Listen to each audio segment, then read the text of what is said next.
So basically, there's only 2 out of 7 goals, like the full achieved goals last year. However, it's fine. We put that goal so at least 1 or 2 or 3 is achieved.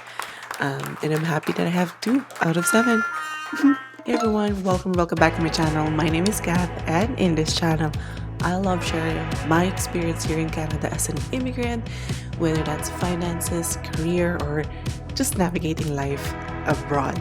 In today's video, I'm going to share with you my 2025 finance recap. In 2023, I started tracking my finances like really consistently. And in 2024, I shared that tracker with you. If you wanted to see the updated one, it's in my description box below.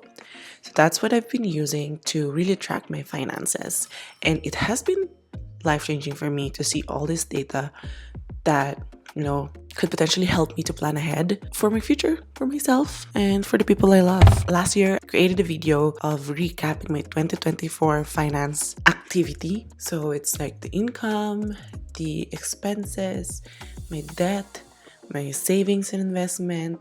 So all is in there. Also going to share my 2025 finance recap, add a comparison from 2025 and 2024 wherever I can, just to see my growth. I think that will be a really cool way to see my growth because, in a little bit of context, I was an international student when I came here to Canada. And as you know, as a student, we are kind of broke.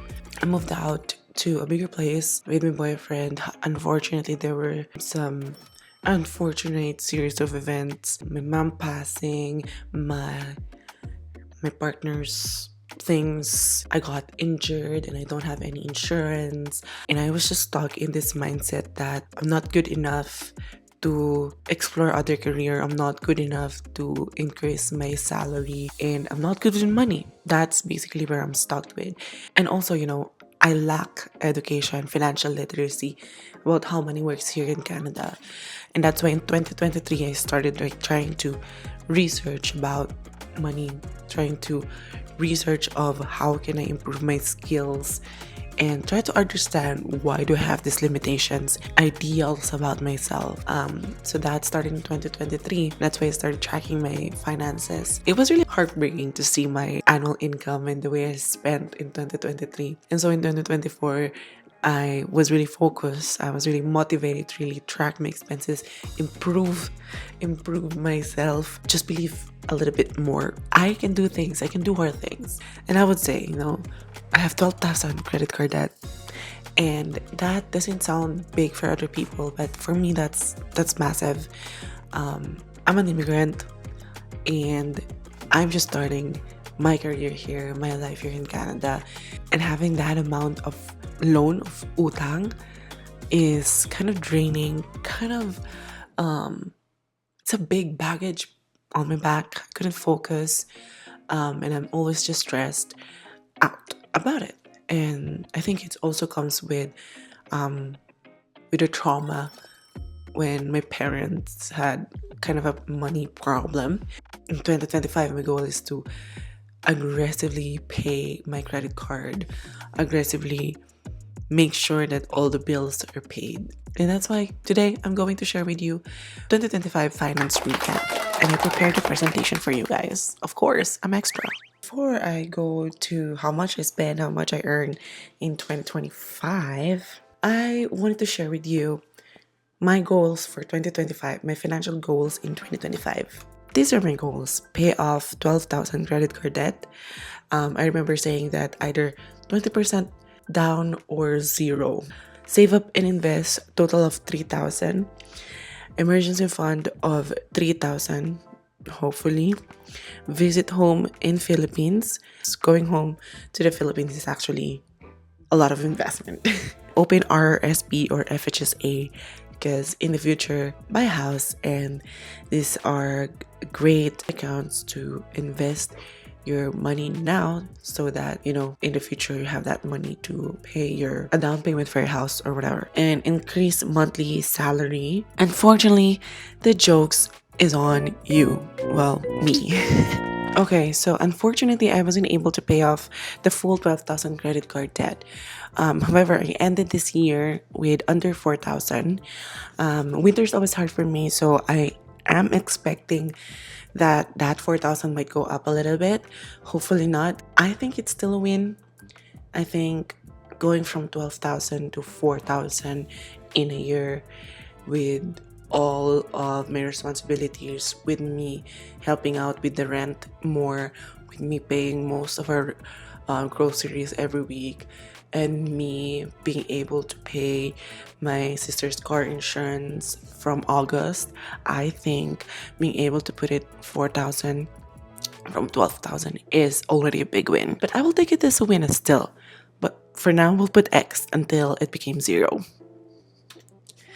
I was able to save up and invest total of 3,000.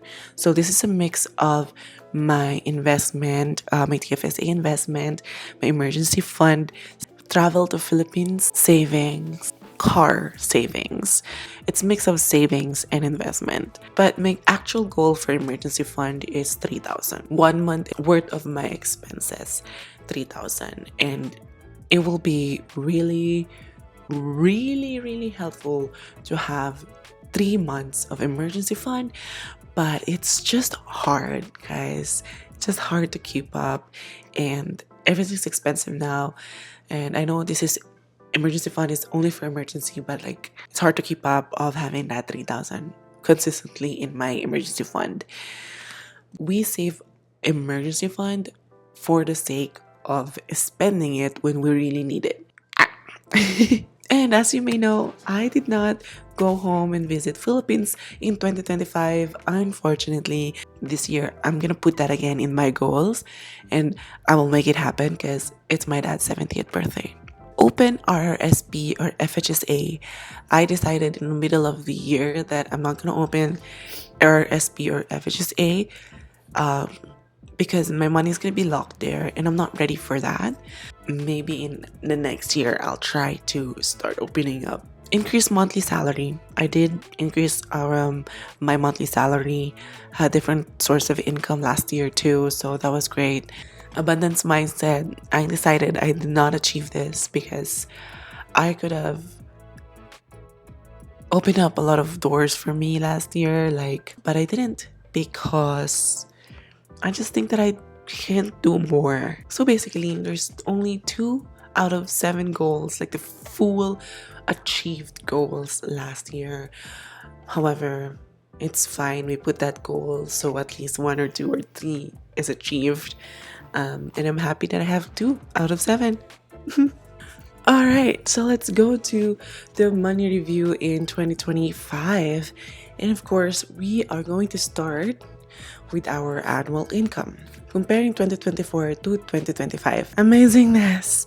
Look, I told you that full-time job contract at the college was really life-changing. And also, a lot of here as well is my other income source. Basically, I earned 13,000 more compared to my last year, so that is awesome. It's just amazing because in 2023, I think, if I'm not mistaken, I only earned 39,000 annually, and then last year I have 48, and this year I have 61. The growth is growing. This is the dive deeper of my income sources from last year. Obviously, I have my 9 to 5 in the college. I have the wedding side hustle, so I have my own client, and I have some freelancing gigs. WFG, that's my finance business. I earned 3,000 last year.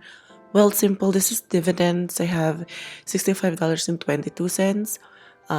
For this one though, I reinvested immediately, automatically. So I never really spend that or never really feel that, which is a good strategy, I say.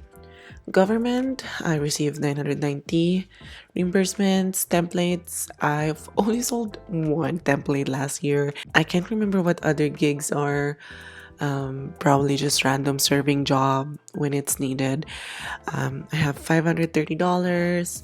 New job because I started in August, so I wanted to separate it from my 9 to 5 and I earned 1700, 876.16. Brand deals, I have two brand deals, $766.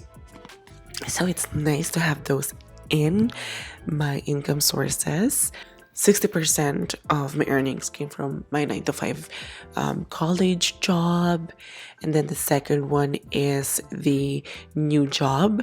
And you know what? Adding those other income resources on other income sources, even though they're small, in that something that I could grow this year, maybe add one more, maybe lessen one here and focus on one thing or two things, instead of focusing on three, four different things. The next one that we're gonna compare is expenses, annual expenses. And you guys, I am a spender, as you may see. 37,166 is approximately what I spent in 2024. Well, I have 48,700 income in 2024.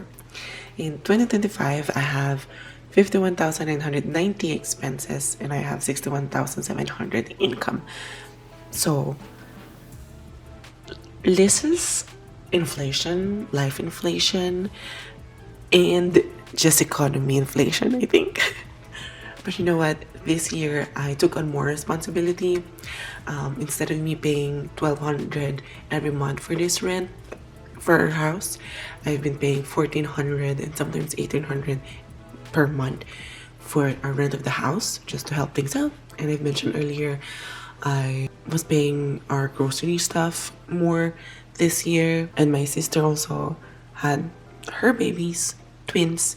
So I told her, you know what, I could help you for some of your expenses, and that is car insurance. I'm driving the car. I'm also paying the car insurance for her. At some point that will end and I will need to buy a car. But anyway, I have more responsibility this year. I was able to send more money this year to my parent and my sister back home. So that was great.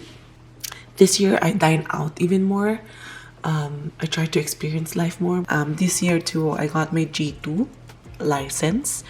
Unfortunately, I failed 3 times, and so I have to pay more, like renting the car, lessons, driving lessons, and then of course taking the exam. You have to pay as well. So next thing that we're gonna compare is the saving and investment, 2024 versus 2025. There's not a lot of big comparison here. Even though I earned a lot, I've only saved 200 extra more. Comparing to last year, I'm not really happy with that. I felt like I've been consistently putting something in, but that's okay because my focus this year was to pay off my credit card. That's why there's not a lot of saving and investment. And this is the debt comparison from 2024 and 2025. In 2024, I started my year with over 9,000 of debt. And then in 2025, I ended my year just around 4,800 Canadian dollars debt in my credit card. This is a lot of change. This is such a huge difference from last year. And I think 2026 is the year that we're going to be eliminating this credit card bill. Also, there's going to be people who will judge me saying that I am paying so slow. I don't care, guys. I want to enjoy my life too. Okay, so these are the goals for my 2026. So my first goal is increase income, adding 8% increase on my annual income, or around 5,500 net monthly, whichever comes true.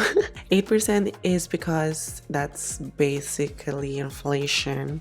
If I really wanted to go home back in the Philippines, I need that. And it doesn't have to be an income from a 9 to 5 only. I am looking into getting another part-time job or a freelancing job in wedding or social media.